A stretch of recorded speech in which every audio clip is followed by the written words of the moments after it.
Hello dear students, good morning all of you. जैसा आप सभी को पता है कि हमारा जो टॉपिक चल रहा है वो है वॉइस, और वॉइस का पार्ट 11th। कौन सा भाग? 11वां भाग, ठीक है। और कह सकते हैं आज हमारे वॉइस का ये लास्ट पार्ट है। और लास्ट पार्ट को शुरू करने से पहले हम स्टडी करेंगे HW ऑफ लास्ट क्लास, अर्थात पिछली क्लास में जो हमें HW दिया गया था उसके बारे में स्टडी करेंगे। तो देखिए हमारे पास सेंटेंस दिया हुआ है, थिंक ए गुड प्लान। अब जो भी सेंटेंस मेन वर्ब से शुरू होता हो, उसके बाद ऑब्जेक्ट आता हो या एडवर्बियल फ्रेज आता हो, तो ऐसे सेंटेंस इम्पेरेटिव होते हैं। और इम्पेरेटिव सेंटेंस में प्लीज़ या काइंडली वाले सेंटेंस में रिक्वेस्ट का सेंस होता है। अदरवाइज बाकी के सेंटेंस में एडवाइस और ऑर्डर का सेंस होता है। यदि आपको लग रहा है सेंटेंस में सेंस ऑर्डर का है, एडवाइस का है, तो आप बना सकते हैं you are advised to think a good plan. यदि आपको सेंटेंस का सेंस क्लियर ना लगे तो मैंने और लगा के, अथवा लगा के दे रखा है कि दूसरे पैटर्न से इसको बना सकते हैं। दूसरे पैटर्न से कैसे? Let a good plan be thought. Let a good plan be thought. इसी तरह से दूसरा सेंटेंस है कंप्लीट योर वर्क। अब कंप्लीट वर्ब है, योर वर्क ऑब्जेक्ट है, तो you are ordered to complete your work. अब यहाँ अगर आप इसको भी आप दूसरे पैटर्न से बनाना चाहें तो let your work be completed. तो ये बात आपको समझ में आ गई होगी कि जब भी कोई सेंटेंस वर्ब से शुरू होता हो और फुल स्टॉप से एंड होता हो तो वो इम्पेरेटिव सेंटेंस होता है और सेंटेंस के सेंस के अकॉर्डिंग बनाते हैं। यदि सेंस क्लियर नहीं हो तो लेट वाला पैटर्न यूज कर सकते हैं। अब अगला जो हमारा सेंटेंस है का पैटर्न है, सेंटेंस है वो देखिए, डोंट या डू नॉट से शुरू होने वाले सेंटेंस। ऐसे सेंटेंस जिनकी शुरुआत डोंट से हो या फिर डू नॉट से होती हो तो उसको कैसे बनाना है। देखिए डोंट या डू नॉट वाले सेंटेंस का पेसिव बनाते समय डोंट या डू नॉट को हटा देते हैं। पहला जो काम है आपको क्या करना है, जब भी आप डोंट या डू नॉट वाले सेंटेंस का पेसिव बनाते हैं तो उसका पेसिव बनाते समय डोंट या डू नॉट को क्या कर देना है, आपको हटा देना है। अब एक्टिव वॉइस वाला पैटर्न तो कैसे होगा, आपके सेंटेंस की जो शुरुआत होगी डोंट से या डू नॉट से होगी, फिर वर्ब की फर्स्ट फॉर्म आएगी, फिर ऑब्जेक्ट आएगा। अब यहाँ मैंने स्पष्ट लिखा हुआ है कि डोंट या डू नॉट को क्या कर देते हैं, हटा देते हैं। क्या कर देते हैं, हटा देते हैं। अब पैटर्न फर्स्ट से अगर इसको बनाना चाहते हैं, आप डोंट और डू नॉट वाले सेंटेंस है, आपको पता है कि डोंट और डू नॉट से अगर कोई सेंटेंस शुरू होता है तो उसमें किसी कार्य को करने से मना किया जाता है। तो पैटर्न फर्स्ट का अगर यूज करेंगे आप तो you are forbidden to plus sentence, don't या डू नॉट को क्या कर देंगे, हटा देंगे। दूसरे तरीके से अगर इसको बनाना चाहते हैं आप तो लेट, फिर लेना ऑब्जेक्ट, फिर नॉट और फिर बी और फिर वर्ब की थर्ड फॉर्म। अब देखिए आपके पास पहला एग्जांपल दिया हुआ है, don't touch the open wire. अब यहाँ डोंट से शुरू हो रहा है हमारा सेंटेंस, तो पहले पैटर्न से अगर इसको आप बनाना चाहते हैं डोंट को क्या कर देंगे, हटा देंगे। यू आर फॉरबिडन टू और टच द ओपन वायर, इसको ऐसे कैसे लिख दिया। दूसरे पैटर्न से अगर इसको आप बनाना चाहते हैं तो सबसे पहले क्या लेंगे आप, लेट। लेट के बाद द ओपन वायर, ये ऑब्जेक्ट है, फिर नॉट और फिर बी और फिर वर्ब की थर्ड फॉर्म। तो जब भी कोई सेंटेंस डोंट और डू नॉट से शुरू हो तो इन दोनों पैटर्न्स का यूज करते हुए इसका पेसिव बना सकते हैं।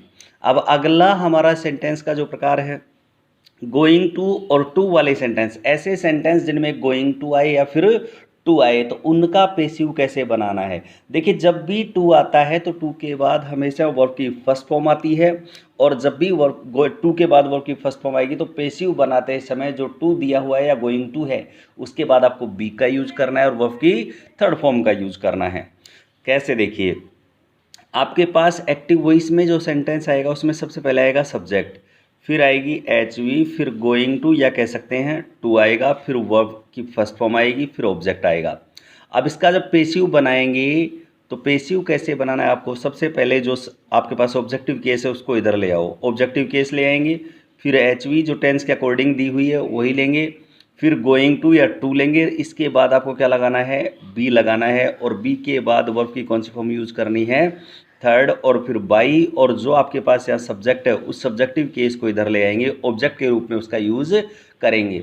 देखिए कैसे, he is going to start a new business. अभी हमारे पास क्या हुआ, सब्जेक्ट इज HV हुआ, गोइंग टू वाला फ्रेज हुआ, स्टार्ट वर्ब हुआ, ए न्यू बिजनेस ऑब्जेक्ट हुआ। तो इसका पेसिव कैसे बनाना है, a new business is going to. अब यहाँ हमारे पास इज दिया हुआ ही के अकॉर्डिंग, एंड न्यू बिजनेस के अकॉर्डिंग भी क्या आएगा, इज। गोइंग टू का गोइंग टू रख देंगे। गोइंग टू के बाद किसका यूज़ करना है आपको, बी का, और स्टार्ट की थर्ड फॉर्म हो जाएगी स्टार्टेड बाई हिम। तो इस तरह से आपने देखा कि जब भी कोई सेंटेंस गोइंग टू से शुरू होता है तो उसका पेसिव किस तरह से बनाया जाता है। अब हम बात करें टू वाले सेंटेंस की। I have to speak English. अब यहाँ आई हमारे पास क्या है, सब्जेक्ट, हैव टू एच भी कह सकते हैं, स्पीक वर्ब है, और इंग्लिश ऑब्जेक्ट। तो सबसे पहले ऑब्जेक्ट को इधर लाएंगे, सब्जेक्ट इंग्लिश। अब यहाँ हमारे पास आई के अकॉर्डिंग क्या है, हैव, लेकिन इंग्लिश के अकॉर्डिंग क्या आएगा, हैज़। तो English has to be spoken by me. तो इस तरह से आपने पढ़ा गोइंग टू और टू वाले सेंटेंस। और आज के हमारे लास्ट जो सेंटेंस है और बहुत ही इम्पोर्टेंट है, जो आपके 10th क्लास में कई बार पूछे जाते हैं, सम स्पेशल सेंटेंस। अब देखिए, यदि एक्टिव वॉइस में पीपल से या सेड आता हो, पीपल बिलीव या बिलीव्ड आता हो, पीपल थिंक या थॉट आता हो, आए तो उसके बाद दैट दिया हुआ हो, आए और उसके बाद क्या दिया हुआ हो, दैट। इन फ्रेजेज के बाद दैट आएगा और आगे फ्रेज दिया हुआ हो तो पेसिव निम्न प्रकार से बनाते हैं। तो ध्यान रखें, इस वाले फ्रेज का ही पेसिव बनाना है। दैट से पहले वाला जो फ्रेज है उसका ही पेसिव बनाना है। दैट से पहले वाला जो फ्रेज है उसका पेसिव बनाना है, उसके बाद वाले फ्रेज में कोई चेंज आपको नहीं करना है। अब देखिए, पीपल से या सेड दिया हुआ और फिर दैट और उसके बाद सेंटेंस हो। यदि से आता है तब तो वर्ब की फर्स्ट फॉर्म में प्रेजेंट टेंस है, तब तो इट इज का यूज करना है, इट इज सैड। और यदि सैड दिया हुआ है तो ये पास्ट टेंस में आता है तो वाज का यूज करना है, इट वाज सैड।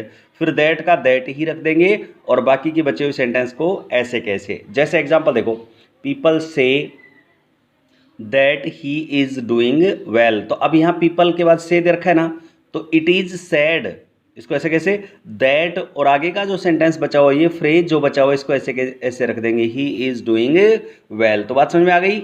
यदि पीपल के बाद वर्ब की फर्स्ट फॉर्म आ रही है तो इट के बाद इज का यूज करना है, और पीपल के बाद वर्ब की सेकंड फॉर्म आ रही है तो इट के बाद वाज का यूज करना है। ध्यान रखें, पीपल थिंक या थॉट दिया हुआ और फिर दैट दिया हुआ और फिर सेंटेंस दिया हुआ हो तो इट इज थॉट या इट वाज थॉट का यूज करना है। वाज और इज का कंसेप्ट क्लियर हो ही गया आपका। फिर सेंटेंस का यूज करना है।